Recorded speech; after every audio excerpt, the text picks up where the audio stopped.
চলো আমরা আগের দিন এটা দেখেছিলাম, একটা একদম ফুল গ্রোন এমব্রায়ো স্যাকের মাঝখানে তৈরি হয়েছিল triploid endosperm, primary endosperm nucleus. আর এই জায়গায় একটা লাল কালিতে যেটা এক্সেল দেখিয়েছিলাম সেটাই হবে ভবিষ্যতে জাইগোট, যেটা মেল গ্যামেটের সাথে এগ সেলের ফিউশন তৈরি হয়েছে। এই দুটোই তো মেইন কাজ, আর তো কেউ নেই। সাইনার্জিডস গুলো তো যখনই পোলেন টিউব ঢুকেছে ধ্বংস হয়ে গেছে, অ্যান্টিপোডালস গুলো এই ডাবল ফার্টিলাইজেশন হওয়ার পরে ধ্বংস হয়ে যাবে, ওদের আর কোনো ফাংশনাল রোল নেই। তো হিসেব মতো এই ওভিউলের ভেতরে, এন্টায়ার এই এমব্রায়ো স্যাকের ভেতরে আর এখন কেউ অবশিষ্ট সেল নেই। সেল যা বেঁচে আছে এই দুটোই বেঁচে আছে। তার মধ্যে আজকে আমরা মূলত এর ডেভেলপমেন্টটা করি। How single cell zygote, initially it remains a single cell, divide mitotically and produce a mature embryo. অ্যানিমেলের ক্ষেত্রে কিরকম হয়, হিউম্যানের ক্ষেত্রে কিরকম হয়, টু সাম এক্সটেন্ট হয়তো অভিজ্ঞতা আমাদের আছে। প্ল্যান্টের ক্ষেত্রে কিরকম হয় খুব স্টেপ বাই স্টেপ আমাদের মনে রাখতে হবে না যে ফার্স্ট মাইটোটিক ডিভিশন হলো, মাইটোটিক ডিভিশন হলো, it produce two cells, then second mitotic division it produce four cells. তোমরা একটা দুটো মাইটোটিক ডিভিশন হিসেবে মুভ করার দরকার নেই, রাফলি মুভ করো। ওভারঅল কোন কোন মেইন স্টেজ তৈরি করে সেটা আমি বুঝিয়ে দিই। তো ইনিশিয়ালি ধরো দুটো সেল তৈরি হয় ফ্রম ওয়ান সেল, একটা মাইটোটিক ডিভিশন বলে দুটো সেল তৈরি হবে। এই জাইগোট, দিস ইজ জাইগোট। জাইগোটটা যখন মাইটোটিক ডিভিশন করবে, this is mitosis, simple mitosis. মাইটোসিসই চলতে থাকে, পরে কোনো মিওসিস হয় না কখন।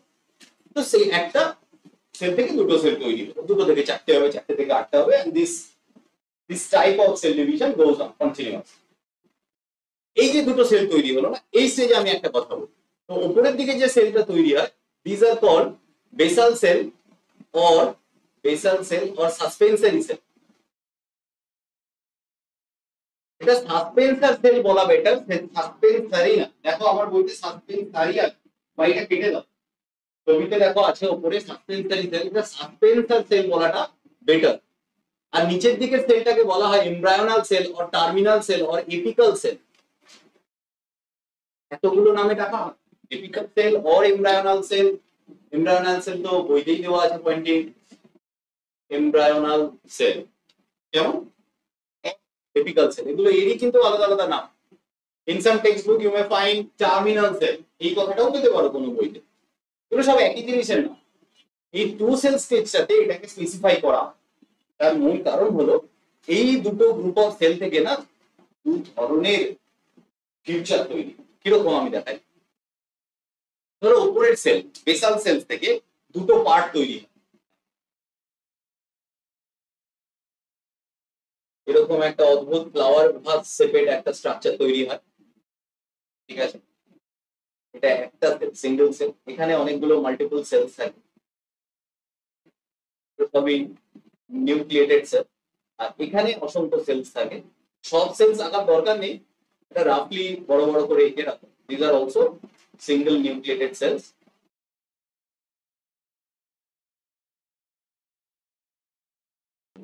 এই বেসাল সেলসটা যেটা উপরের দিকের সেল আছে, সেটা কি তৈরি করে দেখো, এই সেলটা তৈরি করে, এর নাম দেখো কি, অস্টোরিয়াম। ওকে। আর এই গলা, এই নেক লাইক স্ট্রাকচারটাকে তৈরি করে, যেটাকে সাসপেন্সার বলে। সাসপেন্সার বলে। এই নিচের গোল স্ট্রাকচারটা তৈরি করে না, এই স্ট্রাকচারটাকে, এই যে যেটা আছে, এটা পুরো এমব্রায়োনাল সেলেরই কালেকশন, একে গ্লোবিউলার মাস অফ এমব্রায়ো। এটাই ভবিষ্যতে রেডিক্যাল, প্লুমিউল এগুলো তৈরি করবে। তো এটাকে আমরা আপাতত এমব্রায়োনাল সেল মাস বলে লিখে রাখতে পারি। এর আরো ফার্দার ডিফারেন্সিয়েশন হবে, এই জায়গাটাতে ডিফারেন্সিয়েশন কিছু হয়, এটা লিখে রাখো এমব্রায়োনাল সেল মাস, আনডিফারেন্সিয়েটেড বল স্ট্রাকচার, বলের মতো স্ট্রাকচার যার কিছু ভবিষ্যৎ আছে, ঠিক? এরপরে আবার আরেকটা স্ট্রাকচার, সেই স্ট্রাকচারটা আমার বইতে দেওয়া নেই, এর জন্য আমি এক্সট্রা আঁকিয়ে দিচ্ছি। এই স্ট্রাকচারটা একটু মডিফাই ঘটে। এমব্রায়োনাল সেলটা এরকম একটা লিফের মতো স্ট্রাকচার তৈরি করে, বা হার্ট শেপেড স্ট্রাকচার তৈরি করে। বাকি পার্টগুলো আগের ছবির মতো আমি যদি আঁকি, এই পোর্শনটা এইরকম একটা অদ্ভুত স্ট্রাকচার তৈরি করে। এই স্টেজগুলোর নাম আমি বলে দিচ্ছি। এটাকে যেমন আমরা বলেছিলাম জাইগোট, এই স্টেজটা ইম্পর্টেন্ট। তারপরে এই স্টেজটার নাম কি জানো? এটাকে বলা হয় গ্লোবিউলার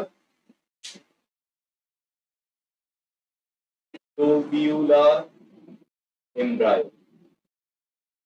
ঠিক সেরকম, যেহেতু এটার নিচে এমব্রায়োনাল মাসটা গোল, তাই গ্লোবিউলার কথাটা এসেছে। এইটার এরকম অদ্ভুত হার্ট শেপেড বলে এটাকে বলা হয় হার্ট শেপেড এমব্রায়ো। একদম very easy to memorise, heart shaped embryo. এরপরে এটা হয় মাথায়। এই যে দুটো স্ট্রাকচার, একটা গোল মাস ছিল, এটা ডিফারেন্সিয়েটেড হয়ে এরকম লিফলেটের মতো দুটো স্ট্রাকচার তৈরি করলো। এরাই কিন্তু, এটা যেহেতু ডাইকট, দুটো কোটাইলিডন তৈরি করবে ইন ফিউচার। কিভাবে করবে দেখো, তাহলে এর পরের স্টেজের ছবি আমার লাগবে। এখানে সেল দিয়ে আর নোংরা করার দরকার নেই, জাস্ট এরকমই দেখিয়ে রাখো, কারণ পরীক্ষায় এইসব ছবি তাড়াহুড়ো করে খুব ডিটেলসে আঁকতে পারবেন। এখানে যদি আমি সেল আঁকতে যাই, it will consume lots of time. ভেবে দেখো, তাই না? আমার এত ডিটেলস প্রোভাইড করা কিন্তু এই ডায়াগ্রামটা জরুরি নয়, বোঝাটা আমার জরুরি। এই স্টেপ গুলো দিতে হবে। কোন কোন স্টেপ? যেমন এটা 1 নম্বর স্টেপ, এটা 2 নম্বর স্টেপ।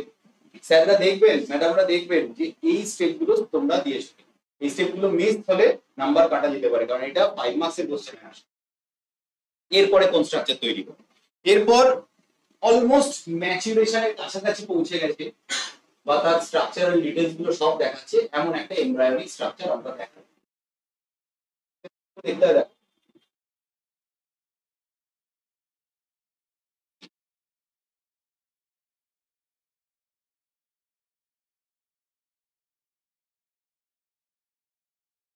এই যে হার্ট শেপের স্ট্রাকচারটা আমি দেখিয়েছিলাম একটু আগে, সেটারই নিচের পোর্শনটা একটু বড় হচ্ছে।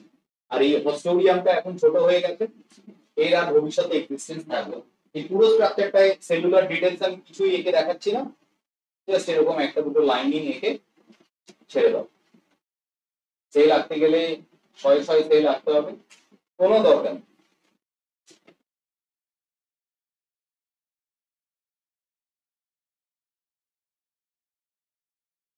এটা নিচে লেখো ম্যাচিওর এমব্রায়ো, বলতে পারো অলমোস্ট ম্যাচিওর। সামান্য কিছু চেঞ্জেস এরপরেও যদিও হয়, বাট স্ট্রাকচার গুলো তৈরি হয়ে গেছে। কিরকম স্ট্রাকচার স্যার? একটা এমব্রায়ো মূল দুটো স্ট্রাকচার হলো, একটা হলো radical, the structure that will produce or generate root like structure in future, and the next structure is plemiole, the end of the embryo that will generate future shoots, যেখান থেকে কাণ্ড, পাতা, ডালপালা এগুলো হবে প্লেমিউল। আর এছাড়া এই লিফ লাইক স্ট্রাকচার যেগুলো দেখা যাচ্ছে, সেগুলোকে কোটাইলিডন বলে। ডাইকটসে এরকম লিফ শেপেড স্ট্রাকচার দুটো পাবে, আর মনোকটসের ছবি আঁকলে এরকম একটা স্ট্রাকচার পাবে। মনোকটসের ছবি নিচে দেওয়া আছে। মনোকটসে যেটুকু ডিটেলস আমার বইতে তোমরা দেখতে পাচ্ছ, সেটুকুর বাইরে মুখ করার দরকার নেই। ইম্পর্টেন্ট কিন্তু এটা বেশি আসে, এইটা। সো এইটা খুব ভালো করে বুঝেন। This is almost fully prepared embryo, but still there is something to be added further. এটা ফুল গ্রোন এমব্রায়ো, একদম পুরো রেডি হয়ে গেছে। এটা কেমন দেখতে জানো? রাক্ষসের মতো না, সামান্য বড় হবে।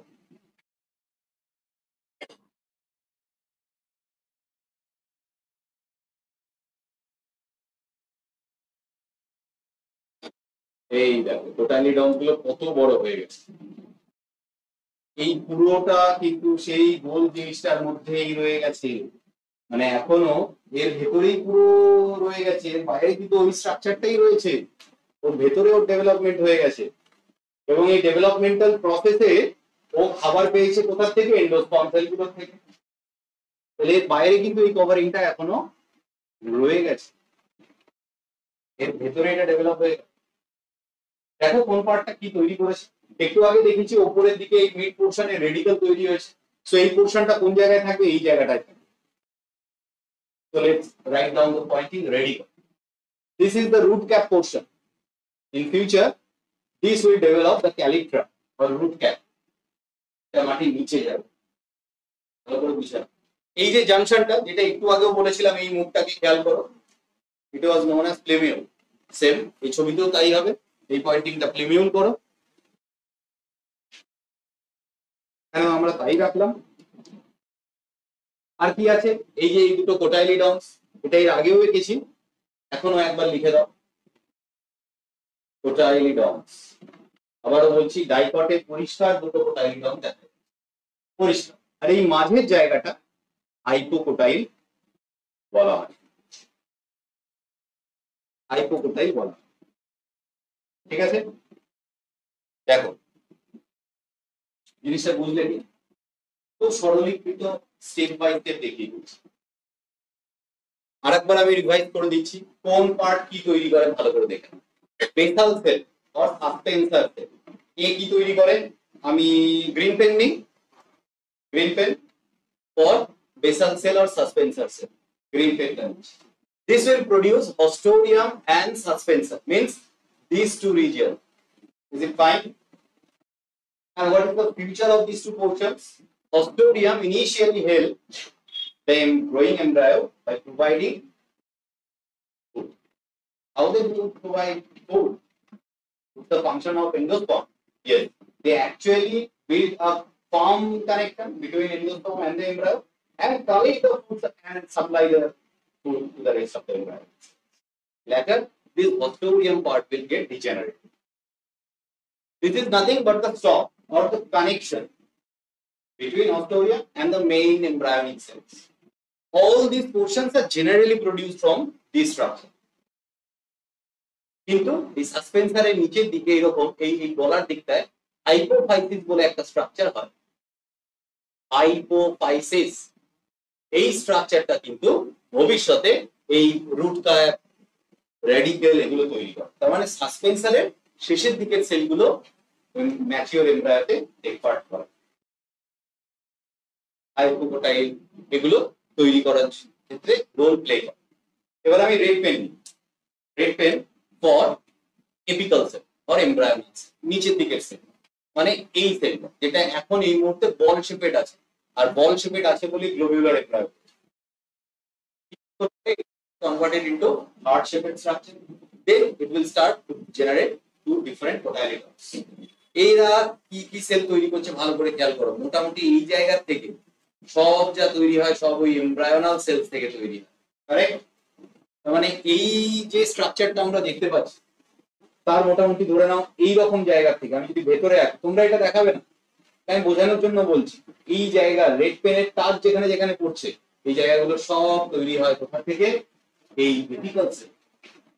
অলমোস্ট এটা তার প্রিকারসর সেল বলতে পারো। কি কি পড়ছে এর মধ্যে, প্লিমিউল মানে ফিউচার শুট, মাটির উপরে যা থাকবে সব তৈরি হয় এমব্রায়োনাল সেল থেকে, মাটির উপরে যা থাকবে, এবং কোটাইলিডনস বা অন্যান্য স্ট্রাকচার।